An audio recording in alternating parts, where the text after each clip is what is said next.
YouTube channel guys. ಇವತ್ತು actually ಬೆಳಗ್ಗೆಯಿಂದನೇ video start ಮಾಡುವ ಅಂತ ಅಂದ್ಕೊಂಡೆ. ಆ್ಯಂಡ್ ಬೆಳಿಗ್ಗೆ ದೇವಸ್ಥಾನಕ್ಕೆ ಹೋಗೋ ಪ್ಲ್ಯಾನ್ ಇತ್ತು. ಹಾಗಾಗಿ ನನಗೆ ಸ್ವಲ್ಪ ಲೇಟ್ ಆಗುತ್ತೆ ಅಂತ ಹೇಳ್ಬಿಟ್ಟು ಇವಾಗ ದೇವಸ್ಥಾನದಿಂದ ಬಂದಮೇಲೆ ವಿಡಿಯೋನ ಸ್ಟಾರ್ಟ್ ಮಾಡಿದ್ದೀನಿ. ಆ್ಯಂಡ್ ಗೈಸ್, ಇವತ್ತು ನಾನು ಹೋಗಿರೋಂಥ ದೇವಸ್ಥಾನ ಬಂದ್ಬಿಟ್ಟು ಕಾಡು ಮಲ್ಲೇಶ್ವರಂ ದೇವಸ್ಥಾನ. ತುಂಬ ಚೆನ್ನಾಗಿದೆ.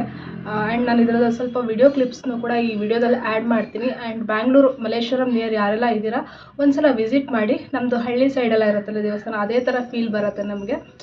ನಿಮಗೂ ಇಂಟ್ರೆಸ್ಟ್ ಇದ್ದರೆ ದೇವಸ್ಥಾನಕ್ಕೆ ಹೋಗಬೇಕು ಅಂತ ಅಂದ್ಕೊಂಡ್ರೆ ಒಂದ್ಸಲ ಪ್ಲ್ಯಾನ್ ಮಾಡಿಬಿಟ್ಟು ಮ್ಯಾಪ್ ಹಾಕ್ಕೊಂಡು ಹೋಗಿ. ಕಾಡು ಮಲ್ಲೇಶ್ವರಂ ಅಂತ ದೇವಸ್ಥಾನದ ಹೆಸರು ಮ್ಯಾಪಲ್ಲಿ ತೋರಿಸುತ್ತೆ. ಸ್ನೇಹಿತರೆ, ಕಾಡು ಮಲ್ಲೇಶ್ವರ ದೇವಸ್ಥಾನದ ಬಗ್ಗೆ ನನಗೆ ಗೊತ್ತಿರುವಂತಹ ವಿಷಯಗಳನ್ನು ಈ ವಿಡಿಯೋದಲ್ಲಿ ನಾನು ಹೇಳಲು ಇಷ್ಟಪಡುತ್ತೇನೆ. ಕಾಡು ಮಲ್ಲೇಶ್ವರ ದೇವಸ್ಥಾನ ಬೆಂಗಳೂರಿನ ಮಲ್ಲೇಶ್ವರ ಬಡಾವಣೆಯ ಸಂಪಿಗೆ ರಸ್ತೆಯಲ್ಲಿರುವ ಪುರಾತನ ದೇವಾಲಯವಾಗಿದೆ. ಈ ದೇವಾಲಯದಿಂದಾಗಿ ಮಲ್ಲೇಶ್ವರ ಬಡಾವಣೆಗೆ ಆ ಹೆಸರು ಬಂದಿದೆ. ಶ್ರೀ ಮಲ್ಲಿಕಾರ್ಜುನ ದೇವಸ್ಥಾನ ಕಾಡು ಮಲ್ಲೇಶ್ವರ ಎಂದೇ ಪ್ರಸಿದ್ಧಿ. ಇದು ಉದ್ಭವ ಲಿಂಗ. ಇಲ್ಲಿ ಗಣಪತಿ, ಕಾಶಿ ವಿಶ್ವನಾಥ, ಮಹಾವಿಷ್ಣು, ಸೂರ್ಯನಾರಾಯಣ, ಆಂಜನೇಯ, ಕಾಲಭೈರವ, ಅರುಣಾಚಲೇಶ್ವರ, ಪಾರ್ವತಿ, ದಕ್ಷಿಣಾಮೂರ್ತಿ, ನವಗ್ರಹ, ಸುಬ್ರಹ್ಮಣ್ಯೇಶ್ವರ, ದುರ್ಗಾದೇವತೆಯ ಮೂರ್ತಿಗಳು ಇವೆ.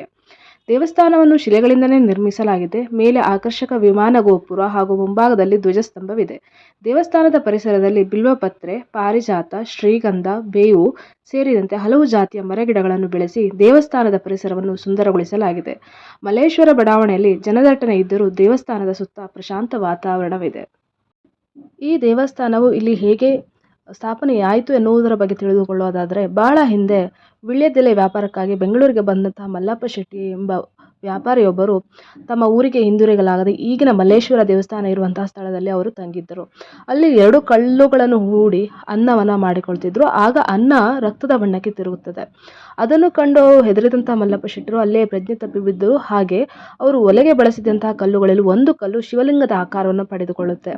ತಮ್ಮ ತಪ್ಪಿನ ಅರಿವಾದ ನಂತರ ಅದರ ಪರಿಹಾರವಾಗಿ ಮಲ್ಲಪ್ಪ ಶೆಟ್ಟರು ಇಲ್ಲಿ ದೇವಸ್ಥಾನವನ್ನು ನಿರ್ಮಿಸುತ್ತಾರೆ ಎಂಬ ಐತಿಹಾಸವಿದೆ. ಹಾಗೆಯೇ ಇಲ್ಲಿ ಪುರಾಣ ಕಾಲದಲ್ಲಿ ಗೌತಮ ಋಷಿಗೆ ಶಿವ ಇಲ್ಲಿ ಪ್ರತ್ಯಕ್ಷನಾಗಿ ದರ್ಶನ ನೀಡಿದ್ದನಂತೆ. ತದನಂತರದ ದಿನಗಳಲ್ಲಿ ಈ ದೇವಾಲಯವನ್ನು 17ನೇ ಶತಮಾನದಲ್ಲಿ ಮರಾಠ ರಾಜ ಶಿವಾಜಿಯ ಮಲಸಹೋದರ ವೆಂಕೋಜಿ ಎಂಬ ರಾಜನು ದ್ರಾವಿಡ ಶೈಲಿಯ ವಾಸ್ತುಶಿಲ್ಪದಲ್ಲಿ ಅಭಿವೃದ್ಧಿಪಡಿಸಿದರು. ಹಾಗೂ ಈ ದೇವಸ್ಥಾನದ ಒಂದು ಭಾಗವಾದ ನಂದೀಶ್ವರ ತೀರ್ಥ ದೇವಸ್ಥಾನ ದೇವಾಲಯದ ಮುಂಭಾಗದಲ್ಲಿದೆ. ಇದು ವೃಷಭಾವತಿ ನದಿಯ ಮುಖ್ಯ ಮೂಲ ಅಥವಾ ಜನ್ಮಸ್ಥಳ ಎಂದು ಕೂಡ ಕರೆಯಲಾಗುತ್ತದೆ. ಇವಿಷ್ಟು ಈ ದೇವಸ್ಥಾನದ ಬಗ್ಗೆ ಸಿಕ್ಕಂತಹ ಮಾಹಿತಿಗಳು. ಹಾಗೂ ನಾನು ಕೆಲವು ಮೂಲಗಳಿಂದ ಇದನ್ನು ತಿಳಿದುಕೊಂಡು ಇಲ್ಲಿ ವಿವರಿಸುವಂತಹ ಪ್ರಯತ್ನವನ್ನು ಮಾಡಿದ್ದೇನೆ. ಸ್ನೇಹಿತರೆ, ಇದರಲ್ಲಿ ಏನಾದರೂ ತಪ್ಪಿದ್ರೆ ಕ್ಷಮಿಸಿ. ನಿಮಗೇನಾದರೂ ಈ ದೇವಸ್ಥಾನದ ಬಗ್ಗೆ ಹೆಚ್ಚಾಗಿ ಗೊತ್ತಿದ್ರೆ ಕಮೆಂಟ್ ಮಾಡಿ. ಮತ್ತು ಇದು ಬ್ಯಾಕ್ ಸೈಡಲ್ಲಿ ಒಂದು ಪ್ಲೇಸ್ನ ಮಾಡಿಬಿಟ್ಟು ಇದೆಲ್ಲ ವಿಗ್ರಹಗಳನ್ನು ಅಲ್ಲಿ ಇಟ್ಟಿದ್ದಾರೆ. ಅಲ್ಲೂ ಕೂಡ ನಾವು ಹೋಗಿ ನೋಡ್ಬೋದು. ಸೊ ನಿಮಗೇನಾದರೂ ಟೈಮ್ ಇದೆ ಅಂದರೆ ಒಂದ್ಸಲ ಹೋಗ್ಬಿಟ್ಟು ಈ ದೇವಸ್ಥಾನಕ್ಕೆ ಒಂದ್ಸಲ ವಿಸಿಟ್ ಮಾಡಿ. ಗೈಸ್, ನಿಮಗೆ ಈ ಕ್ಲಿಪ್ಪಿಂಗ್ಸ್ ಆ್ಯಂಡ್ ಇನ್ಫಾರ್ಮೇಷನ್ನು ಇಷ್ಟ ಆಗಿದೆ ಅಂತ ಅಂದ್ಕೊತೀನಿ. ಹಾಗೆ ಬನ್ನಿ ಇವತ್ತಿನ ರೆಸಿಪಿ ಚಾಲೆಂಜ್ ಏನು ಅಂತ ಹೇಳ್ತೀನಿ. ಗೈಸ್, ಇವತ್ತು ನಾನು ಈ ವಿಡಿಯೋದಲ್ಲಿ ಶೇರ್ ಮಾಡ್ತಾ ಇರುವಂಥ ರೆಸಿಪಿ ಬಂದು ಚಟ್ನಿ ಪುಡಿ. ಕೊಬ್ಬರಿಯಿಂದ ಮಾಡ್ತೀವಲ್ಲ, ಒಣ ಕೊಬ್ಬರಿಯಿಂದ ಮಾಡುವಂಥ ಚಟ್ನಿ ಪುಡಿ. ಸೊ ಇದನ್ನು ನಾವು ದೋಸೆಗೆ ಚಟ್ನಿ ಆಗಿ ಆಯಿಲ್ ಅಥವಾ ತುಪ್ಪದಲ್ಲಿ ಹಾಕೊಂಡು ತಿನ್ಬೋದು. ದೋಸೆ, ಚಪಾತಿ ಅಥವಾ ರೈಸ್ ಐಟಮ್ಸ್ ಯಾವುದೇ ಆಗಿರಲಿ, ಲೆಮನ್ ರೈಸು, ಅದಕ್ಕೆಲ್ಲ ನಾವು ಸೈಡ್ ಆಗಿ ಇಟ್ಕೊಂಡು ತಿನ್ಬೋದು. ತುಂಬ ಟೇಸ್ಟಿಯಾಗಿ ಬರುತ್ತೆ. ಹಾಗಾಗಿ ನಾನು ಕೂಡ ಈ ರೆಸಿಪಿನ ಟ್ರೈ ಮಾಡುವ ಅಂತ ಅಂದ್ಕೊಂಡೆ. ಮತ್ತು ನಾನು ಆಫೀಸಿಗೆ ಹೋಗ್ತಾ ಇರ್ತೀನಲ್ಲ, ಸೊ ಇನ್ಸ್ಟೆಡ್ ಆಫ್ ಚಟ್ನಿ ಮಾಡೋ ಬದಲು ಚಟ್ನಿ ಪೌಡ್ರ್ ರೆಡಿ ಇಟ್ಕೊಂಡ್ರೆ ಸಡನ್ನಾಗಿ ಅಂದರೆ ಇಮಿಡಿಯೇಟಾಗಿ ನಾವು ದೋಸೆಗಾಗಿರಲಿ ಚಪಾತಿಗಾಗಿರಲಿ ಹಾಕೊಂಡು ತಿನ್ಬೋದು. ಮತ್ತು ಕ್ಯಾರಿನೂ ಕೂಡ ಮಾಡ್ಬೋದು. ಆ ರೀಸನ್ಗೆ ಬನ್ನಿ ಗೈಸ್, ಈ ವಿಡಿಯೋನ ಲಾಸ್ಟ್ ತನಕ ಸ್ಕಿಪ್ ಮಾಡಿದೆ ನೋಡಿ. ಗೈಸ್, ಕೊಬ್ಬರಿ ಚಟ್ನಿ ಪುಡಿಯನ್ನು ಮಾಡೋದಕ್ಕೆ ನಾನು ಮೊದಲಿಗೆ ಏನು ಮಾಡಿದ್ದೀನಿ ಅಂದರೆ, ಇಷ್ಟು ಕೊಬ್ಬರಿ ಆಗಿರೋಂಥ ಒಂದು ಅರ್ಧ ಕಡಿಯಷ್ಟು ಕಾಯಿನ ತೊಗೊಂಡಿದ್ದೀನಿ. ಹಾಗೂ ಅದನ್ನು ನಾನು ರುಬ್ಬಿಟ್ಟು ಅಂದರೆ ಮಿಕ್ಸಿಲಿ ಹಾಕಿ ಸ್ವಲ್ಪ ರುಬ್ಕೊಂಡಿದ್ದೀನಿ. ಹಾಗಾಗಿ ಈ ಥರ ಪುಡಿ ಪುಡಿಯಾಗಿ ಬಂದಿದೆ. ಫ್ರೈ ಮಾಡೋದಕ್ಕೆ ಈಸಿ ಆಗಲಿ ಅಂತ ಆ ಥರ ಮಾಡಿದ್ದೀನಿ. ಹಾಗೆ ಇನ್ನೊಂದು ಕಡೆ ಈ ಕಡಲೆಬೇಳೆ, ಉದ್ದಿನಬೇಳೆ ಮತ್ತು ಕೊತ್ತಂಬರಿ ಕಾಳನ್ನು ಈ ಕಪ್ಪಲ್ಲಿ ಒಂದೊಂದು ಕಪ್ಪನ್ನು ತೊಗೊಂಡಿದ್ದೀನಿ. ಆ್ಯಂಡ್ ಇದನ್ನು ಏನು ಮಾಡಿದ್ದೀನಿ ಅಂದರೆ ತೊಳೆದು ಬಿಸಿಲಿಗೆ ಒಣಸಿದ್ದೀನಿ. ಇವಾಗ ಫ್ರೈ ಮಾಡೋಕ್ಕೆ ಅಂತ ಎಲ್ಲನೂ ಮಿಕ್ಸ್ ಮಾಡಿದ್ದೀನಿ ಒಂದೇ ಇದರಲ್ಲಿ ಹಾಕಿ. ನೀವು ಬೇಕಾದರೆ ಸಪ್ರೇಟಾಗಿ ಕೂಡ ಮಾಡ್ಕೋಬೋದು. ಆಮೇಲೆ ಇದಕ್ಕೆ ನಾವು ಕರಿಬೇವಿನ ಸೊಪ್ಪು. ಸೊ ಕರಿಬೇವಿನ ಸೊಪ್ಪು ಜಾಸ್ತಿ ತೊಗೊಂಡ್ರು ಏನು ತೊಂದರೆ ಇಲ್ಲ, ಟೇಸ್ಟ್ ಚೆನ್ನಾಗೇ ಇರುತ್ತೆ. ಹಾಗೆ ಒಂದು ಲಿಂಬೆಹಣ್ಣಿನ ಗಾತ್ರದಷ್ಟು ಹುಣಸೆ ಹಣ್ಣು, ಒಂದು 8ರಿಂದ 10 ಬೆಳ್ಳುಳ್ಳಿ, ಹಾಗೆ ಸ್ವಲ್ಪ ಬೆಲ್ಲನ ತೊಗೊಂಡಿದ್ದೀನಿ. ಇದ್ರ ಜೊತೆಗೆ 15 ಒಣಮೆಣಸನ್ನು ತೊಗೊಂಡಿದ್ದೀನಿ. ಸೊ ಗೈಸ್ ಇವಾಗ ಯಾವ ಥರ ಮಾಡೋದು ಅಂತ ಹೇಳ್ತೀನಿ. ಇಲ್ಲಿ ಗ್ಯಾಸನ್ನು ನಾನು ಲೋ ಫ್ಲೇಮಲ್ಲಿ ಇಟ್ಕೊಂಡಿದ್ದೀನಿ, ಯಾಕಂದರೆ ಬೇಗ ಕತ್ತು ಹೋಗಬಾರ್ದು ಅಂತ. ಸೊ ಮೊದಲಿಗೆ ಏನು ಮಾಡ್ತಾಯಿದ್ದೀನಿ ಅಂದರೆ ಕೊಬ್ಬರಿ ಹುಡಿಯನ್ನು ಹಾಕ್ತಾಯಿದ್ದೀನಿ.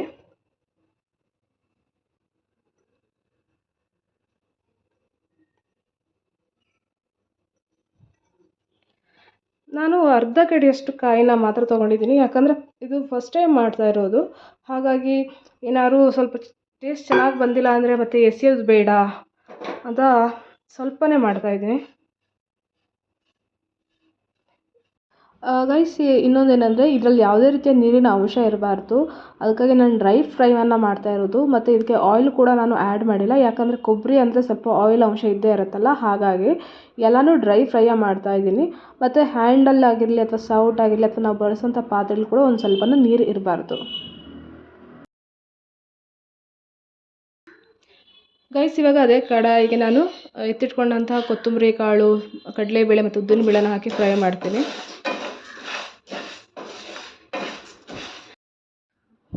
ಗೈಸ್ ನೋಡ್ಬೋದು ಎಲ್ಲ ಕಲರು ಬ್ರೌನ್ ಆಗ್ತಿದೆ.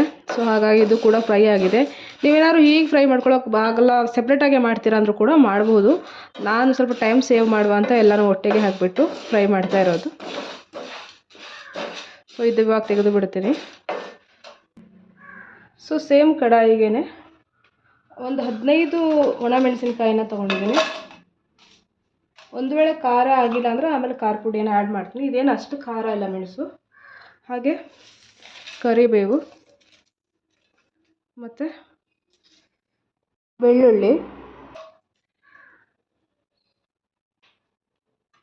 ಇದಷ್ಟನ್ನು ಕೂಡ ಲೋ ಫ್ಲೇಮಲ್ಲೇ ಫ್ರೈ ಮಾಡ್ತೀನಿ. ಗೈಸ್ ನೋಡ್ಬೋದು ಎಲ್ಲನೂ ನೀಟಾಗಿ ಫ್ರೈ ಆಗ್ತಿದೆ. ಆ್ಯಂಡ್ ಈ ಬೆಳ್ಳುಳ್ಳಿಯನ್ನು ಕೂಡ ನೀಟಾಗಿ ಫ್ರೈ ಮಾಡ್ತಾ ಇದ್ದೀನಿ, ಇಲ್ಲಾಂದರೆ ಅದು ಕೂಡ ಒಂಥರ ಹಸಿ ಥರ ಸ್ಮೆಲ್ ಬರುತ್ತಲ್ಲ, ಹಾಗಾಗಿ.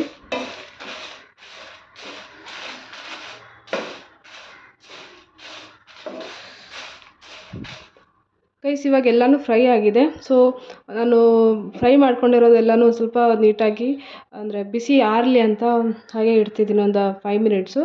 ಅದಾದಮೇಲೆ ಅದನ್ನು ಮಿಕ್ಸಿಲಿ ಹಾಕ್ಬಿಟ್ಟು ಇದನ್ನ ರುಬ್ಬಬೇಕು. ಗೈಸ್ ನಾನಿಲ್ಲಿ ಈ ಜಾರನ್ನು ತೊಗೊಂಡಿದ್ದೀನಿ, ದೊಡ್ಡ ಜಾರು.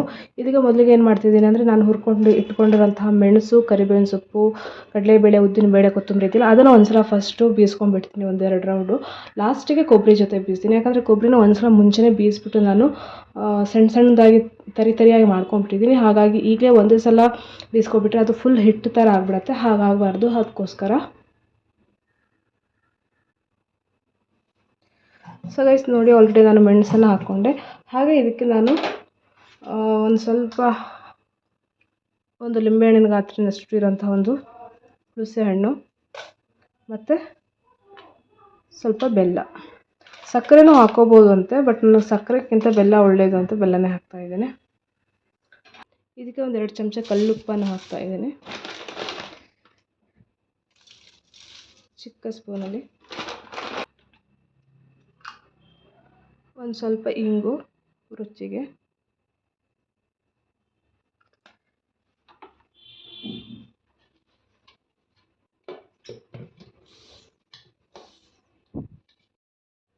ಸೊ ಗೈಸ್ ನೋಡಿ ಎಷ್ಟು ಪೌಡ್ರಾಗಿ ಬಂದಿದೆ. ಸೊ ಈಗ ಇದಕ್ಕೆ ಕೊಬ್ಬರಿಯನ್ನು ಹಾಕ್ತೇನೆ.